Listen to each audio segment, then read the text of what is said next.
Alors du coup, comme je vous le disais, si j'ai décidé de sortir de ma position abstentionniste, ce qui était assez dur pour moi, parce que dans l'abstentionniste, bah, il y a sioniste, je déconne.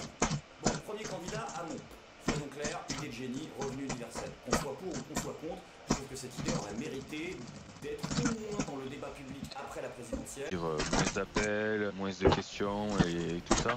Et puis même mon collègue, au bout d'un moment, je me suis rendu compte qu'en fait, lui aussi faisait des magouilles en fait. Il proposait à des immigrés des magouilles de papier. Il est venu me proposer de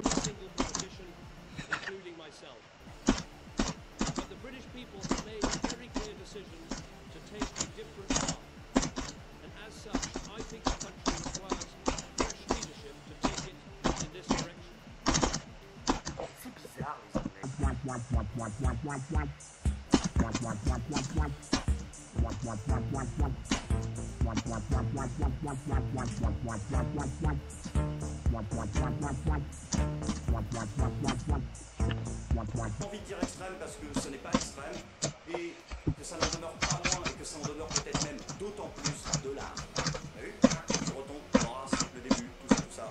Et si Pénaud est si bon, c'est peut-être tout simplement parce que, contrairement à tous ces bobos de centre-ville prompts à critiquer ce genre d'humour et à en noter toute la légitimité, eh bien Pénaud, lui, n'a peut-être pas connu la banlieue que dans Intouchable et dans La Haine, comme disait notre ami Papacito. Et puis on peut le comprendre, Macron aussi, il avait besoin du soutien de l'équipe de France. Parce qu'il a resté libre en ce moment, il a besoin de prendre des cours. Il était au Nigeria, il n'y a pas longtemps. Là, il a le montant des cours.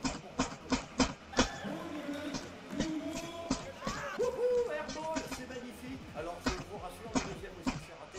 Let's go.